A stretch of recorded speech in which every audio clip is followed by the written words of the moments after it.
Welcome back to Raised by Giants discussion. I'm your host, Ryder Lee. Good to see everyone. Welcome everyone in the chat and any moderators and channel members out there. And if you're watching on YouTube or X, if you're listening on Spotify or Apple, or if you're watching the replay, welcome to the show. Thanks for joining us.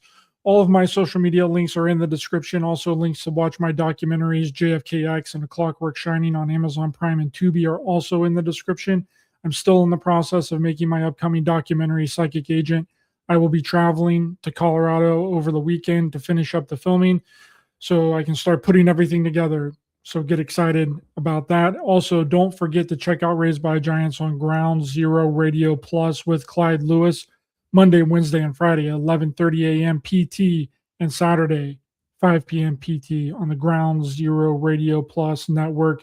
The link is in the description. With that down, we have with us the host of the acclaimed Hero Paranormal podcast, who's written about his experiences investigating the Skinwalker and owns property close to Skinwalker Ranch. Ryan Burns, welcome back to the show. Great to be here, Ryder. Yeah, man, we got a lot of stuff going on, and it's a good time to be in these spaces, bro. Holy shit, it's a free-for-all out there right now. Like, anything goes, right? And it's really great. I love it. It's amazing for creativity. Hopefully, this lasts a long time. But anyway, we have so much stuff going on. And the most recent thing that happened was Trump being asked about aliens because Barack Obama said this on some randos podcast here recently. Aliens real? They're real, but I haven't seen them, and they're not being kept in what is it? Area 51. Area 51. There's no underground facility, unless there's this enormous conspiracy and they hid it from the President of the United States. And that prompted Trump to be asked about it by a reporter, and he said that he would release the UFO files, and here's the clip of that. Something that got a lot of attention this week. Barack Obama said that aliens are real. Have you seen any evidence of non-human visitors to Earth? Well, he gave classified information. He's not supposed to be doing that. You know? So aliens are real? Well, I don't know if they're real or not. I can tell you he gave classified information. He's not supposed to be doing that. Well, he made a big mistake. He took it out of classified information. No, I don't have an opinion on it. I never talk about it. A lot of people do. A lot of people believe it. Do you believe it, Peter? Well, the president can declassify anything that he wants to, Well, so if you want to make an announcement. I may get him out of trouble by declassifying. We know illegal aliens are real. Yeah, illegal. Only illegals. What else?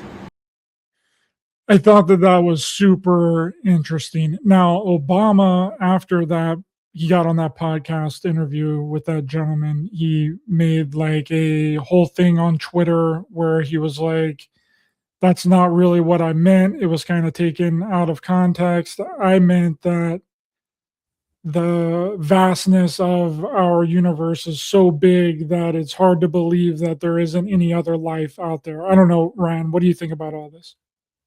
I think there's a lot going on right now. Like you said, a lot going on, and all these guys are trying to stay ahead of the ball. And it's not, everything is not even close to what it appears to be. I've heard rumblings that Barack could have even been kind of trying to keep the topic lighthearted and deflect from some potential upcoming things. And these guys are masters of manipulation. You know, if the world is a stage, you are looking at, you know, I mean, these guys make Hollywood actors look like they're a dime a dozen. You do not rise to these levels of power without knowing where all the bodies are buried. And I think it's both of these guys are epic. I mean, we have Barack Obama, which is quite possibly the best Manchurian candidate and the best speaker I've ever heard in my lifetime, other than maybe this new translated footage that I'm hearing of World War II. But yeah, I mean, Barack Obama is somebody who was literally groomed for his job. and groomed so well. I mean, I can only imagine that being in a room with that guy, it's only a matter of time before he convinces you or talks you into something. And he's just so smooth and debonair. Probably one of the smartest presidents we've ever had. And then we have, they're all in it, man. Bill Clinton, I mean, a Rhodes Scholar. I've never met a Rhodes Scholar in my entire life, let alone one that became president. And it's notable that these guys, the predictive programming was there. There was chatter about these guys becoming president decades before they ever became president. So it's hard to see what's presented to us and accept it as it's presented to us. I think there is some truth to the alien narrative, but I think it's going to be utilized, like everything, as a tool to dissuade us from looking in any particular direction of something they don't want us to look at. Well, Trump posted on Truth Social, and he said, based upon the tremendous interest shown, I will be directing the Secretary of War and other relevant departments and agencies to begin the process of identifying, releasing government files related to alien and extraterrestrial life, unidentified aerial phenomenon, UAP, and unidentified flying objects, UFOs, and any and all other information connected to these highly complex but extremely interesting and important matters. God bless America. Now, to me, Ryan, this seems like a really big distraction. And because what people really want, Ryan, what I really want after the Epstein files, and what I think a lot of other people really want, is the 9/11 files. Okay, Epstein happened semi-recently. Okay, 9/11 happened 25 years ago. Okay, we need to release those files because that is really important information that I think that a lot of the world actually needs. We don't really need alien disclosure, or what people, describe as things that you can't see, that people really have zero evidence for. We don't really need that. That doesn't really make a difference unless there is a deception behind it, unless there's an agenda behind it. Like a lot of people have said that there is a huge agenda here behind the UFO disclosure, which I do believe that there is. So the only reason that you would do that is if there is a giant agenda behind it. I mean, there's so much other stuff that can be released, and in this, it's like there's always something else coming. And I've said this several times on my show. One week it's one thing, the next week it's something completely different. I was just talking about the Epstein files earlier this week, and now everyone has started to shift, and I'm responsible for that too, because that's what the title of this show is Trump, releasing the UFO files. You know what I mean? So it just seems like it's always something else, and we never get the resolution to that thing that came before, and then we're just shuffled on to something else. I mean, there were 3.5 million Epstein files dropped. That is a huge dump. And it's going to take a long time for people to really get through all those. We've barely even scratched the surface on those. So then if we get another really big dump, which it seems like from that Truth Social post that he is going to do, how many millions of files is that going to be? And is it going to be the same as the Jeffrey Epstein files, where you have to type in, you have to have a keyword? You just can't look at all of them. You have to type in your keyword, and then that pops up with all the emails, which they do a really weird thing with the Epstein files, Ryan, and I'm sure you're familiar with this if you've gone into the FBI website to try to look at them. When you type in a keyword, that gives you duplicate emails, because whatever keyword that you type in, it then pops up each email with each word every time that it's mentioned inside of that email. Is that it's not even that there's that many hits, it's that there's just that keyword has been mentioned several times in the exact same email, and then they just keep populating the exact same email underneath it. 100%. As you do the dive, which I know you have, you find that there's loopholes and there's hacks to be able, like you could search for no images of something in particular, and it would bring up something in particular. So it's a really strange concept how law enforcement has released this. And I believe that this is all, believe it or not, as chaotic as it seems. These are chaos magicians. These are beyond cinemagicians. These are political magicians. And I believe that there's no better way to make things run exactly the way you want them to run than to make it appear as if a system collapses. So then they can introduce a new system. And what better way than making us think we came up with it? We demand the Epstein files. We demand to know what's going on if these satanic pedophile politicians and elites are eating babies and controlling our destiny.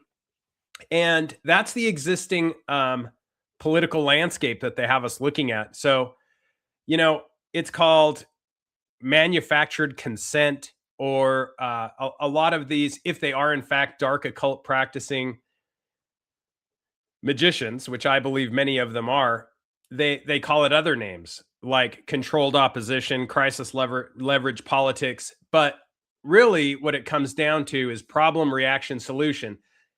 They manufacture the problem. We have the reaction and they wait. If they don't get the reaction they want, they just flood the system again with more until they get the reaction they want. And then they have the solution. Magically, they always have the solution of controlled destabilization. So people start demanding something to solve the problem. They make us think it was our idea from the start. And all the while, we don't realize that this concept is used to be able to change platforms. Isn't it funny that all of the banned, and I know you know this because you and I have been banned in the past, censored in the past, and all of the stuff that we were banned and censored and brought down for saying, whether it's shadow banned or actually taken off platform, all of that stuff is now just flooding the media cycle. And it's frustrating because they presented us with this huge problem, which I believe is a narrative. And I believe things are going exactly to plan. It is super interesting how all of the things that people were banned and deplatformed for are the very things that are now real. I mean, how many people were ridiculed and made fun of for Pizzagate? A lot of people. And now it turns out that there are code words that are being used in the Epstein files, like beef jerky, like grape soda, okay, and pizza. Okay, and that's a really interesting thing that Kriston Harris was bringing up before, because a lot of people have said that Epstein was the founder or the one of the main investors in Bitcoin. Well, the very first Bitcoin payment was done for a pizza. Did you know that, Ryan? In 2010, the very first transaction, that anything that Bitcoin bought was a Papa John's pizza. And the fingerprints are all over it. This stuff they've had these things. They literally have these things. It's awesome. It's so dialed that I love to watch it. It's like watching a play, and these guys, like I said, they are, I don't agree with practically anything Marina Abramovic says, but she did say that Donald Trump was probably the best magician she'd ever seen. And I don't think she's wrong. Just for my own sanity, I try to view it as a stage. And, you have to pick your players, because I mean, you're going to like some, you're not going to like some, but you have to remember that it's like World Wrestling Federation. They're going to be doing what they're going to be doing. And when it comes to Epstein, it seems like this guy had his hand in everything. And a very interesting conspiracy that's come to mind Not just the fact that everybody was getting banned for this. I mean, in 2014, crazy Roseanne Barr was saying that these elites were eating babies on Epstein Island. And that was 12 years ago. And everybody thought she was crazy then. People, I still think she's crazy now. But Alex Jones was saying the same stuff. And what we're dealing with now is something next level, because I was just looking at the percentage of people who believe Epstein is alive is something like 77%. And it used to be less than 20. So there's something moving around in the landscape where we're realizing we're getting played, but we're not realizing to what extent. And a popular conspiracy that I just taken on in the last 24 hours, somebody mentioned to me, because I like to follow the work of the fundraising, where Epstein was putting his money, things like Bitcoin, the whole Satoshi connection, and things that he was looking into as far as mathematics. He was into everything. And something just keeps hitting me front and center. And that is that Eric Weinstein, the mathematician, kept saying, the minute I met this guy, I knew he was a construct. In other words, I knew he wasn't real. And that's mind-blowing, because if he's not real, what I mean by real is I'm sure there's a person there. There's flesh and blood there before you, but they're already on a mission of deception. And even the people they're meeting are wondering, this guy doesn't appear real. I mean, you and I have met, we were real. I mean, it's, imagine if we met and we're like, oh no, this guy's trying to pull something over on me, and we had just met them. So if he's not real, then it really brings into question how long all of these narratives have been in play.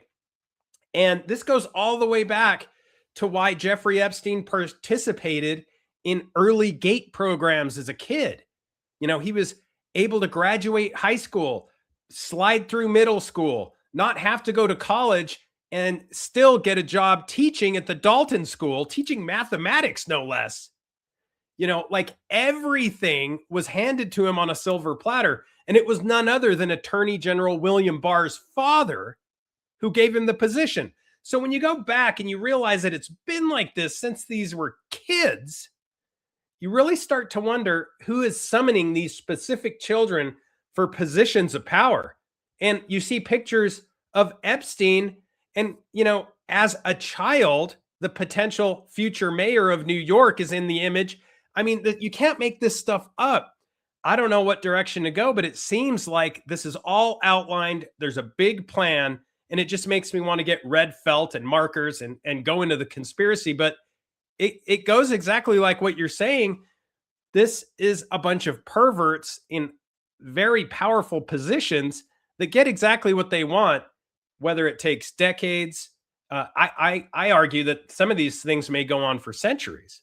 Talking about the gay programs, and that's basically what my new documentary is going to be about, and that's very interesting. And it seems like a lot of these people are shepherded and herded and controlled since they were a child to put in the high positions of power within government, within the military, within high up organizations, and means that a lot of people are destined to be put in those positions because they can be controlled. Now, I do have a pretty hot take when it comes to Epstein, because did you happen to listen to the 2 hour long Steve Bannon conversation with Jeffrey Epstein? Yeah. And there's 13 more hours of that. They have 15 total hours, which is another thing. Why is Bannon talking to this guy for 15 hours? But yeah, the 2 hours are mind-blowing. Super mind-blowing. And by watching that, I became convinced that Jeffrey Epstein was a genius. Okay.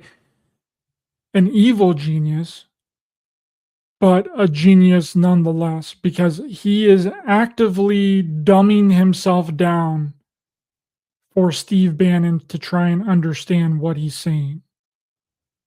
And that is a true mark of a real genius.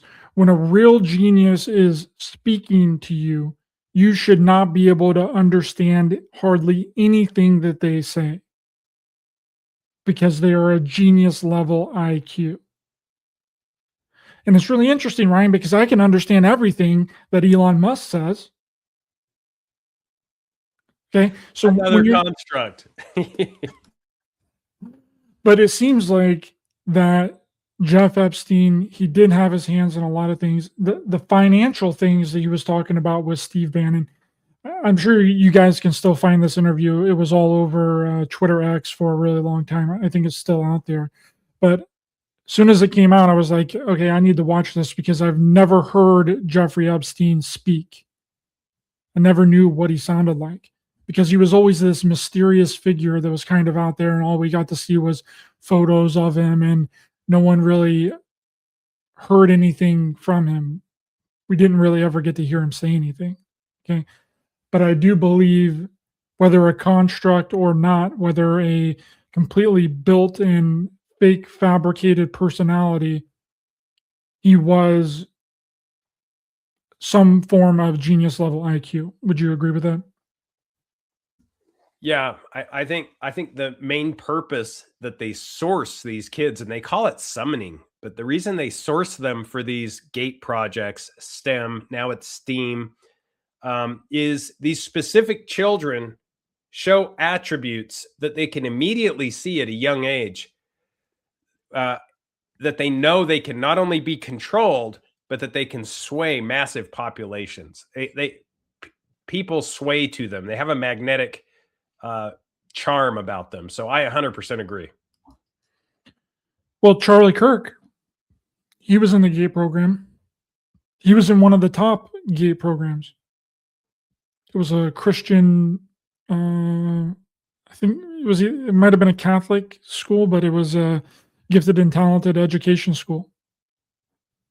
So it seems like he was also taken as a kid and put into these programs to then become a leader of a giant corporation, which is a common story that I've heard other people tell me. They've reached out to me, they've sent me emails and been like, hey, I know my sister or my friend or whatever was in this gate program. Now they're the top person in New York. They're writing for the New York Times. You know what I mean? So it's like they have put a lot of these people in high positions of power everywhere. And that's the thing too, Ryan, is that you won't even know. And I think that that's what Charlie Kirk was starting to figure out, was that his entire life was a part of this freaking Truman Show, that really none of it was real, that he had been essentially bred for this position. And that's the geniusness behind this program, is that you could be in these programs and be in these top positions of power, but you've been made to look like that it happened organically. All the while, it's a giant CIA operation, right? You think you're working for a freaking donut shop when that's really a CIA front organization. Now, that's an extreme example, but it is true. It can be done. I mean, a lot of these companies, I know that you heard, I think it was like a year ago or something, that a lot of these mall kiosks inside of malls around America were like Mossad front organizations. You know, I'm talking about the ones that are in the middle of the mall that are just like kiosks and stuff, like phone repair and selling some jewelry or some knockoff, anime stuff. Oh yeah, yeah. Lots of knockoff, or lots of, like, the used Rolexes, or like you said, the phone cases, all of that stuff. Perfect. Because a lot of those people, and you've probably seen that. I mean, they're not low level IQ. They're very intelligent. A lot of the people that are roaming the middle of the aisles there in the malls, and even even these gate kids, sadly, are victims. Like you said, with Charlie Kirk, with a number of them, they're all victims because things get weird. They don't realize it, and many of these programs cater to their egos, making them think they're special. That helps when you're needing to control them. And I've heard stories that they get metallic voice phone calls. So they can't this has something to do with the programming, but it's a manipulated metallic voice over the phone. And this goes way back to Andrea Puharich and 70s, 80s. And they started calling them the space kids because it was almost as if they were talking to something that was not human, is the way the kids would download this information. And the main purpose was to not only check the feasibility of utilizing the children and seeing how much they play into it, but also using these children by telling them how special they are. And the more they would tell them how special they were, the more special they would become. And so it's really a sad deal because it's really a harvest. It's one of the cruelest mind harvests I've come across, but it's very prominent. I mean, many of these programs, as you said, are still in play, and MK Ultra's alive and well. They call it something else now. With the Sputnik phone calls, the alien phone calls of 1993. Yeah, and Russia plays a huge part in this. There's a lot, there's a lot when it comes to the former Soviet Union and the current Russia, because a lot of the ideas we got trying to keep up with them. But yeah, very similar stuff. This voice over the phone, metallic voices. And there's a number of these people that fell hook, line, and sinker for it. And there's long lists. I mean, we could get into the lists of people, these groups of gifted children who would later go on to be influential in the world and advance mankind towards what they would call a better future. And it always involves space. In fact, they called them the space kids because on one level or another, it always involves space, even with Epstein. So it's pretty fascinating stuff. Yeah, the Sputnik phone calls are really interesting because it is one of the only ones that was recorded over a long period of time. I believe they kind of went away and then they came back a few other times, but it was that metallic voice over the phone where it was like, I did a whole show about it with Trey Hudson called the Alien Phone Calls back like around a year ago. Andrea Puharich was not only CIA linked with his consciousness studies, but he was also an electronics researcher. And, what's funny about this is it really has been funneled into society in a way that seems very organic, with things like Bob Monroe, the Monroe Institute, things that seem to be, organic grassroots movements that come up out of nowhere, when in reality, when you look back, they're highly influenced, if not completely influenced, and potentially funded by the Central Intelligence Agency and other 3- and 4-letter agencies. So, all of these cohorts, all of these programs, and like, as I said, many of them go all the way back to the Soviet Union and modern Russia. In fact, one of the foremost experts on out of body in the modern era was a guy who literally was born in a Siberian consciousness laboratory. And he went on to produce something known as the Phase. And the Phase even had an app. You could get an app on your phone for quite some time. And it was kind of the tongue-in-cheek secret amongst almost anyone and everyone in high intelligence. Like, hey, are you doing this on the side? Are you doing this hobby on the side? Sort of like the Monroe Institute was not that long ago. And the Phase became such a big deal that you can't get an app for it anymore. It's no longer, and I was told this would happen, but you can't get an app for it anymore. And this individual would teach people how to go out of body, how to basically gift themselves some of this information. And you don't see as much about him anymore, but he is now an American citizen, from what I understand. He even performed a surgery on himself, which he almost died doing, where he implanted electrodes into his brain. But if you want to go down a wild rabbit hole, this consciousness and electronics research still continues to this day.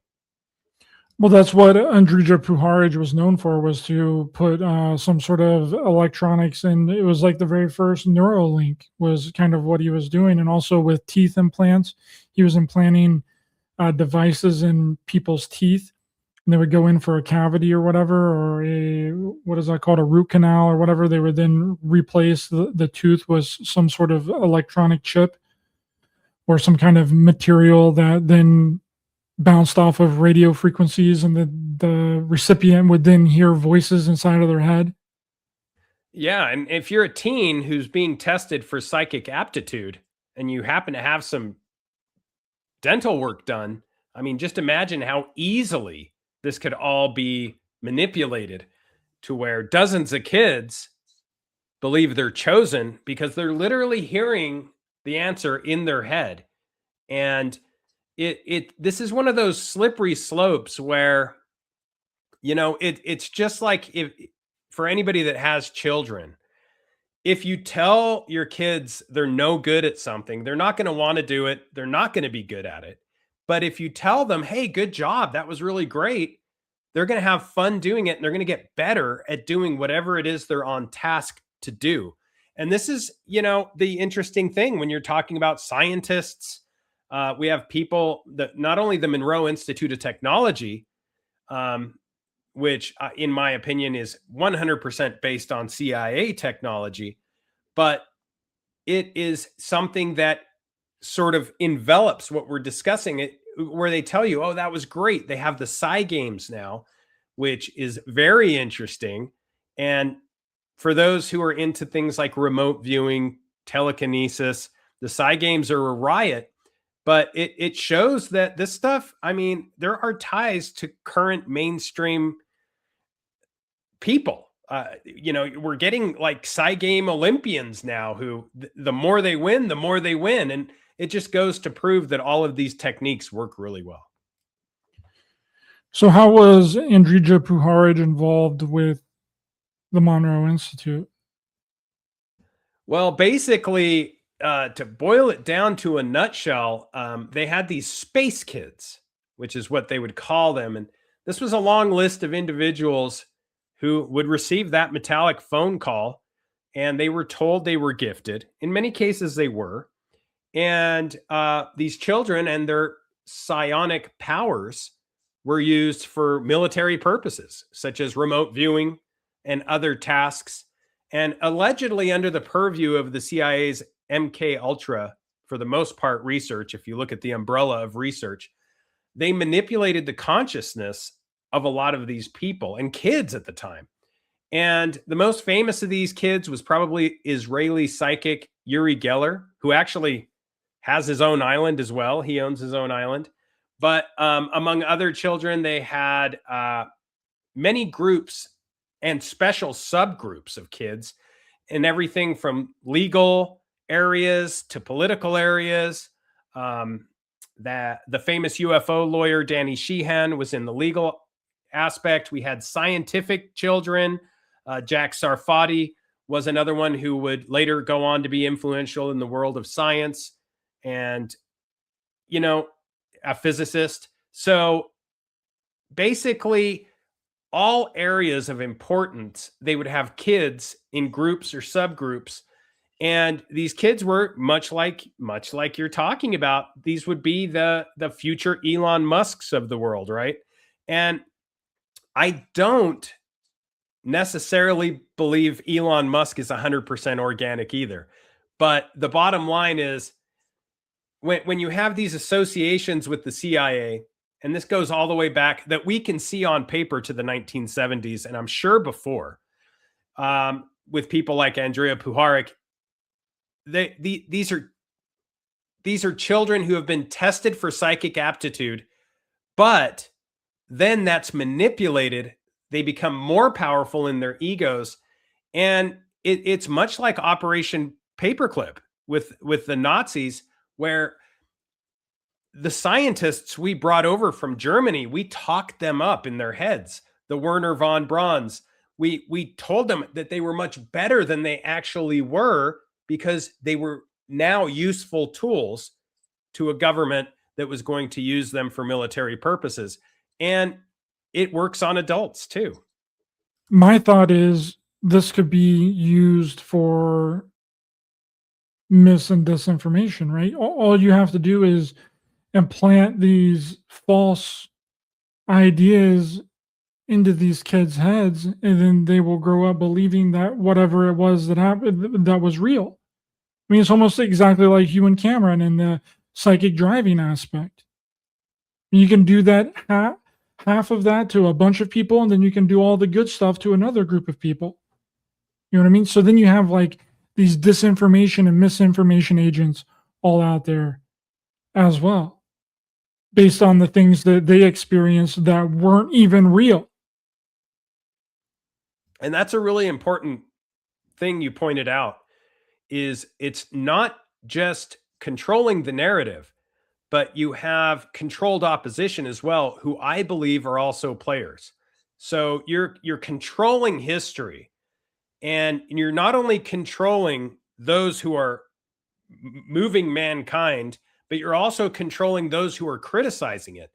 And, you know, as an example with Operation Paperclip and what we were talking about with the alien disclosure, it's important to remember that Carol Rosen, who was Werner von Braun's assistant, said that eventually NASA's rocket program was going to have a breakaway underground Fourth Reich group that eventually would utilize a fake alien invasion, right? A false narrative, a false flag, a psychological operation, and that this was planned. I mean, this was in the 50s, and we're still having this discussion now. So it's decades away. They already have the writing on the wall. And let's not forget that if you're a fan of the Terminator series, we have Elon Musk, who just last year was saying, if you're going to get wealthy, you have 4 years to do it before the singularity and robots and AI take over. And then no matter what you do, it won't matter. And if you look at the Terminator series, and when Terminator was supposed to come onto the scene, it was 2029, which lines up perfectly with the comment Elon Musk said. And if you look at Elon Musk, even his name, he was written about in 1952 by none other than Werner von Braun in Project Mars, where it was said that someone by the name of Elon would take us to and occupy Mars. So none of this is by accident.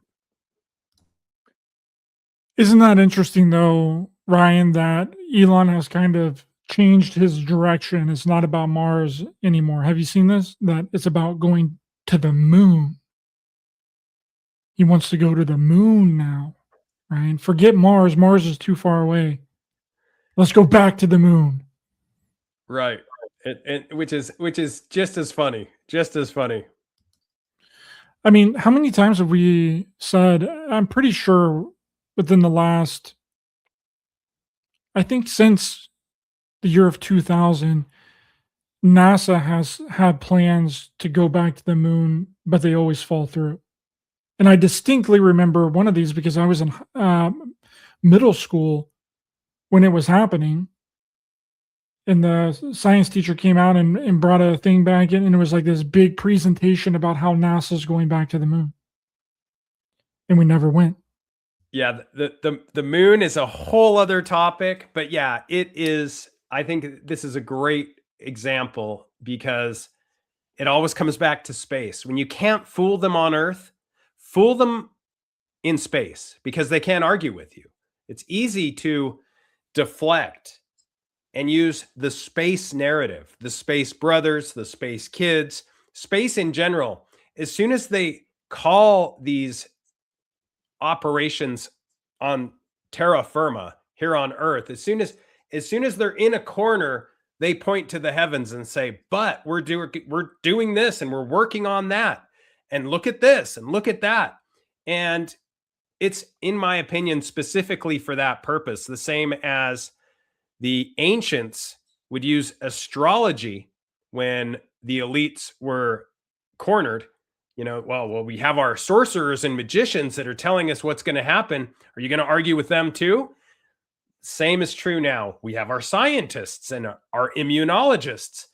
Are you going to argue with them too? And the bottom line is, once you call them out, they're done and they have to deflect. And they usually point to the heavens and point to space because it's an easy out. I mean, it has worked time and time again. There's nothing that can get people's minds off of what's right in front of them than when you start talking about something that's light years away.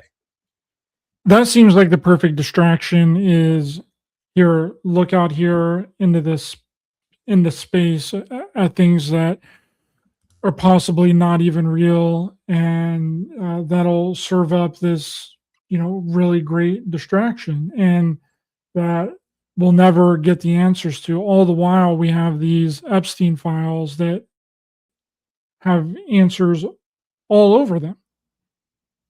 Things that we can tangibly research and tangibly look at. With the UFO file, it seems like it's nothing but speculation.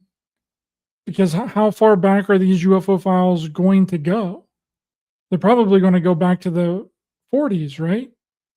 From the initial first sighting, regardless if that was the Battle of LA or if it was Kenneth Arnold in Washington, it's going to go back a really long way. So what can we do about things that happened in the 40s, Ryan? We can't do anything about things that happened in the 40s, but we can do some things that happened in the mid 2000s or the late 2000s or early 2020. We can still do things about that stuff, but we can't do anything about aliens and UFOs. It's tough because those who control our history and wrote it are the ones that are controlling and writing our future.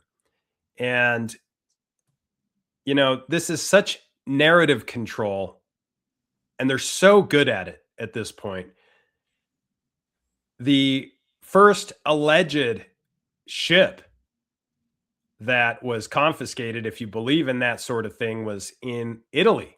And it was in 1937. And allegedly we went in and swooped that, if you believe testimony from people in intelligence, people like David Grush and others. And we went in after the Vatican told us about it.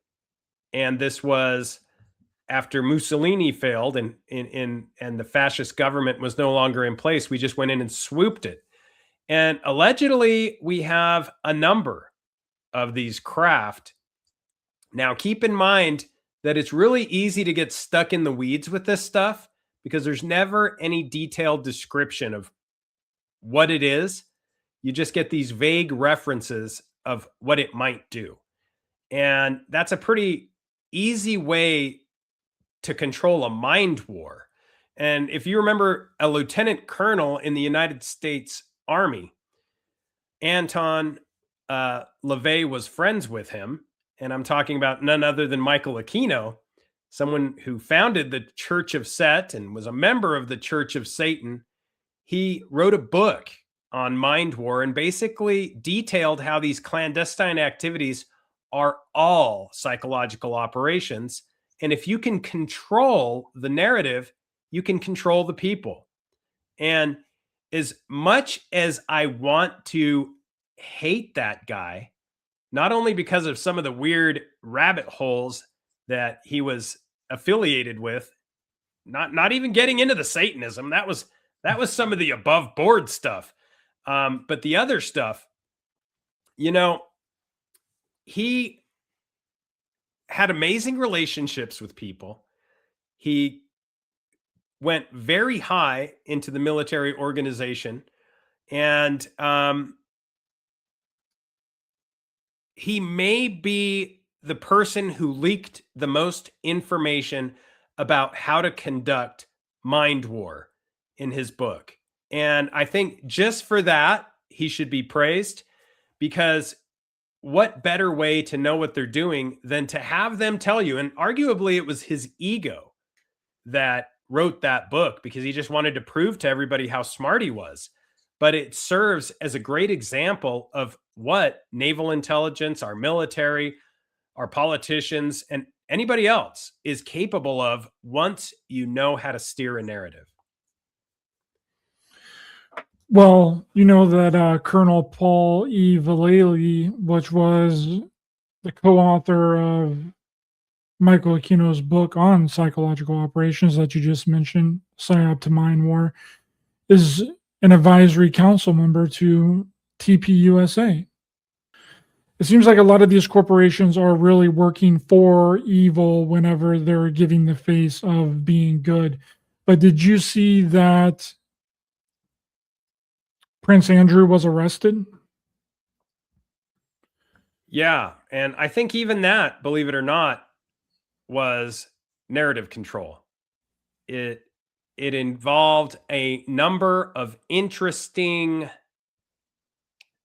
clues, specifically the elites, the parasite class, the L-ites, the super class, and power elite really appreciate numerology. And among the numerology with that one was the fact that he was arrested on his 66th birthday. And this transpired 660 days after white horses were seen running in the streets. Royal horses, blood-soaked horses escaped, and they were running through the streets. And so this was on his 66th birthday. He was arrested 666 days after these white horses were running in the streets. And there were 6 police officers who came to arrest him. So this is the type of thing that they would laugh about at the open bar in the secret society that evening. And note, he was also released later that same day. So it's really interesting how this numerology works. But I believe that when you see the numbers and the tricks of the trade, it lets you know that even that has something to do with it. And I believe Charles III, when asked about it, he said, just let justice run its course, which could even be its own kind of tip of the hat. So I don't know, but they definitely, it caught the world's attention. Good on the UK for doing that, even if nothing comes of it. Is Hillary Clinton and Bill Clinton still on the docket to testify under oath on the Epstein stuff in court, or did that go away? I believe they are, the testimony, but it wasn't a court, if I'm not mistaken. It's just before Congress. And I wouldn't put too much weight into it, because I mean, we saw someone who kind of resembled Ghislaine Maxwell, who did the same thing and just pled the fifth the entire time. And that's a whole other thing. When you start to realize the deception that's taking place, there's a lot coming out about that. You know, the fact that it does not appear to be Ghislaine Maxwell, the fact that they happened to videotape her in her cell for 10 hours prior to just prove to everybody, hey, look, she's in a cell, you know, and you would think they would not have to release that. Who cares about 10 hours, especially when it's not even her potentially, but that's not the point. The fact is there should be a live feed where you can check on that anytime you want, and there's not. So it's very advanced, whatever's taking place. And when it comes to the Clintons, they're highly connected. And I find that not only are they connected with Epstein, but they're connected with everybody else. So this, I wouldn't hold my breath, but it is interesting. Have you seen the alleged images of the mask, the Joe Biden mask with the edges kind of coming off? And the CIA has utilized, now I don't think there's anything wrong with having body doubles and having those potential body doubles wear masks if it has to do with the future of a country and continuance of governing power and things of that nature.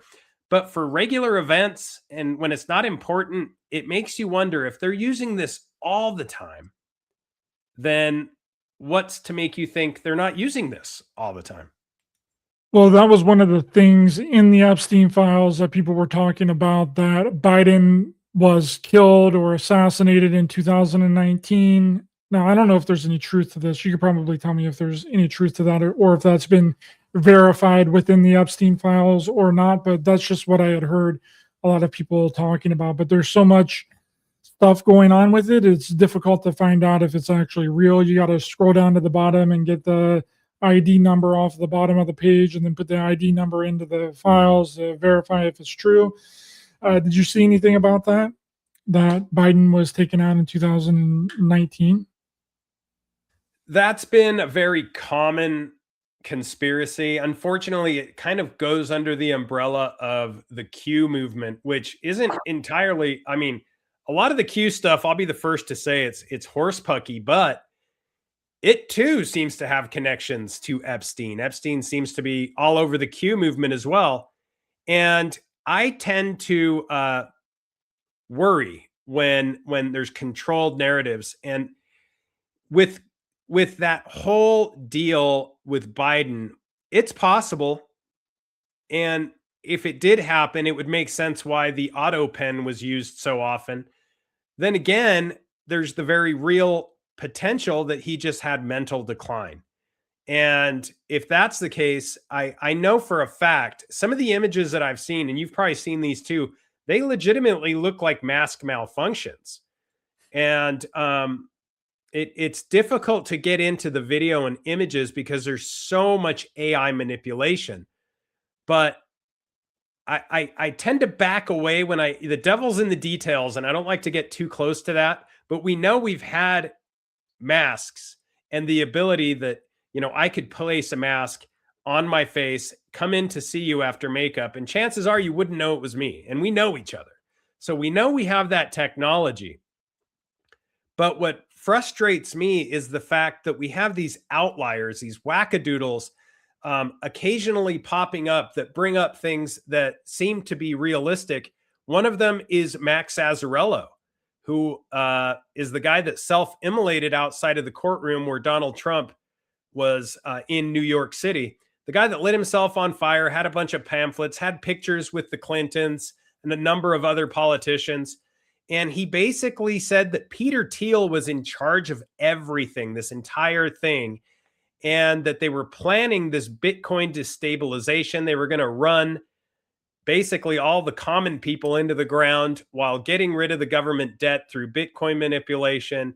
And the strange thing about this crazy theory is not only the fact that the guy lit himself up, or at least from a outside perspective, it looked like a pretty good show if it was faked.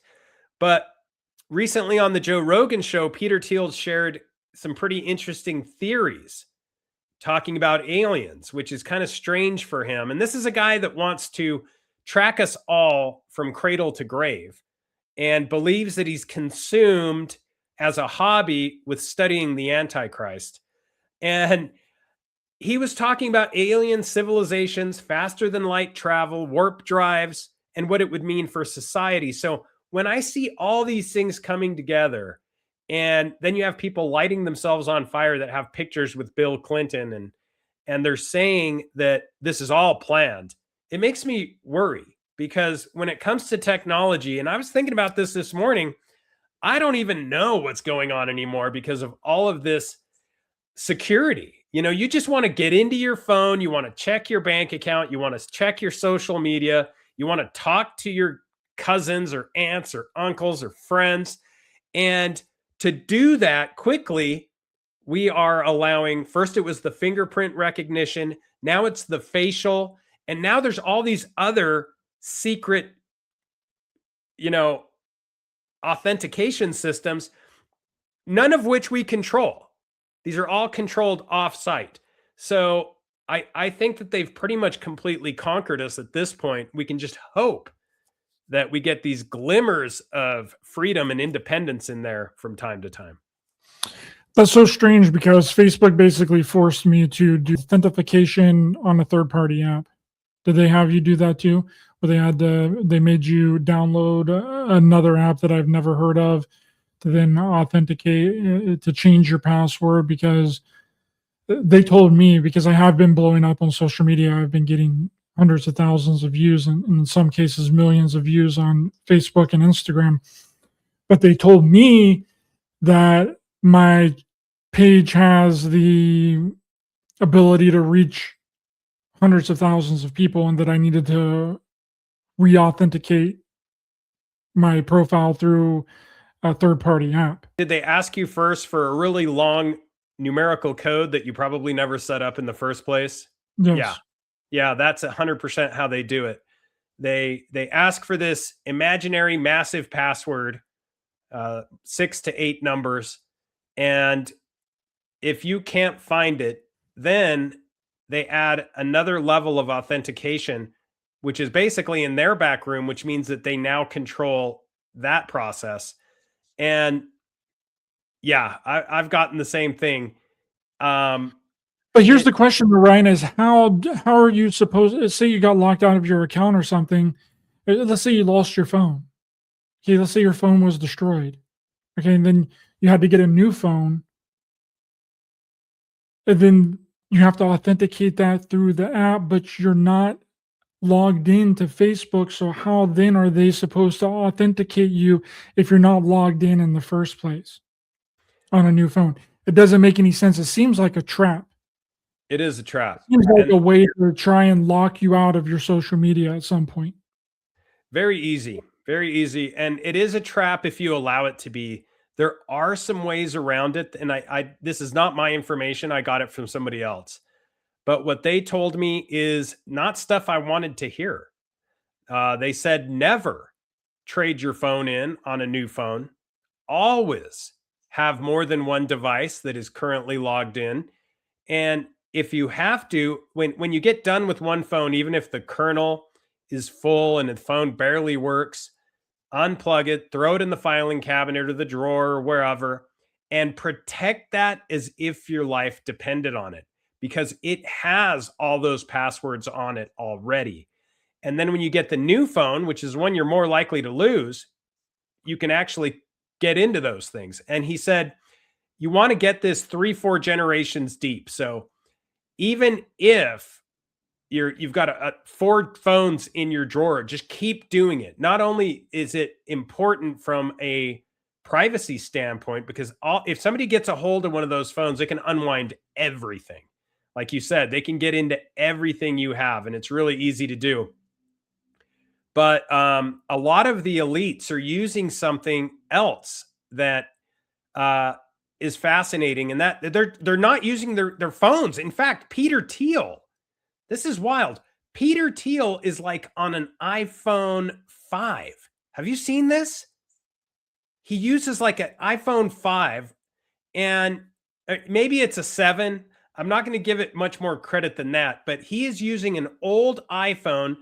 And when he's confronted of, why don't you upgrade? He's like, I don't even use it. So here's a guy that is involved with Palantir, everything that has to do with AI and tracking us from cradle to grave. And he doesn't really even pretty much use his phone. He's got some old crappy phone. So I think there's some truth in that. iPads are key too, I guess, because you don't travel with them as much, but there's these things are demonic. These devices are vices, and they're designed to be that. That's what I've been doing for a really long time. I just never, because I think it's a scam. I think it's a scam to give up your old phone. Like, why do you want my old phone so bad? Why are you going to give me such a big discount for turning in my previous phone to get the new and updated phone? I just never bought it. There was always something in me that was like, nah, not going to do that. It sounds stupid. Why would I do smell the BS? Yeah, when they're offering you a donut to get a shot or a discount on a phone, you can tell when it's too good to be true. Like, bro, like I paid over $1,000 for this phone just 3 or 4 years ago. That's just me throwing away that $1,000. I'm just getting rid of that. It's wild. But to wrap things up here, Ryan, really appreciate you coming on.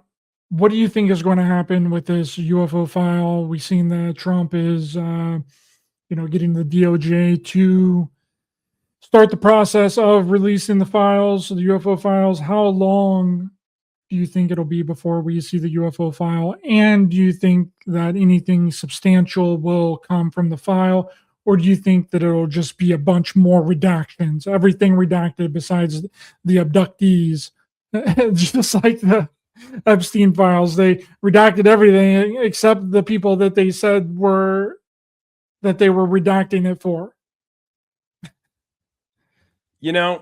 If this really exists, and what I mean by that, okay, either way, whatever we find out, I think something extreme is going to come about, and I don't think the words that we're hearing are by mistake. Those who don't pay attention to history are not going to understand what's taking place. But if you look at our history, one thing you know for sure about civilization, culture, politics is that there's hints, right? They leave breadcrumbs for us. Especially people like you and I, we see it. We see it in neon, where other people see it like small print. But I think the first possibility is going to be a completely totalitarian society if there's anything of relevance when it comes to this alien disclosure. And I think in this scenario, we're going to have some sort of mind meld where they're going to try to connect everyone more than just the World Wide Web, more than just Facebook, social media platforms, similar to Pluribus. And what I mean by that is once they have this alien enemy, they're going to say, we need to unite, not only under a one world government, but we need to connect everyone because we can't have people acting independently. We can't have individuals acting strange. We need to be united against this common enemy. And I think we're going to have zero libertarian freedom if there is any truth to this. My inkling is that this is going to be stuff that's not very relevant. Basically, sort of like what they've let out so far. Oh, yeah, there's a possibility that aliens are real. Shocker. And that I don't think will be a big deal. That's just going to lay the framework for a more tightly controlled narrative moving forward, where we will eventually, unless I'm giving them too much credit, but if I'm not giving them too much credit, I think eventually we will have a surprise attack from an unknown entity or unknown. It'll just be called unknowns, most likely. Non-human intelligence, which could be anything, most likely a false flag. But I might be giving them too much credit. I think we're probably just going to get a watered down version of, yeah, aliens might be real, sort of like what Barack Obama said. So we're going to be attacked by the Pokemon unknown from the Pokemon 2000 movie. Yeah, well, there's a second possibility that's important. Now, this one's not as realistic, and I get this. This is not my information. I've gotten this from people like Peter Thiel and others who are right there on the forefront of this. The second possibility is the opposite. Society would be going in a more altruistic direction, where everybody is totally unselfish. We have universal basic income, and that would basically be also united against this potential enemy. But I do not see a wasted enemy. In other words, if these are just Pokemon or, something harmless, I would still think that we're going to use every opportunity to control the narrative and make them an enemy, because we need enemies right now. Another boogeyman. That's all we need, Ryan. Another boogeyman, and it's now in space. Ryan, thanks so much for coming on, brother. Really appreciate it. It was a fantastic conversation. Can you let people know where to find you? Absolutely. You can find me on YouTube at Hero Paranormal. I think it's at Hero Paranormal 387. I could be wrong on that. Or you can just go to heroparanormal.com. Or if you want to look at a little science project I have going on in the Uinta Basin of Utah, you can check that out on social media at Space Wolf Research, or go to spacewolfresearch.com. They're actually currently doing seismic stuff up there, which I'm not too happy about. But yeah, that's pretty much me. I'm an open book. You can find me just about anywhere. The links to Ryan's information will be in the description of this video. For everyone else, thanks for watching. Thanks for listening. Please be sure to hit the thumbs up button to help the channel on the algorithm. Share, subscribe, hit the bell icon as well for notifications. And we'll see you guys next time. Bye-bye.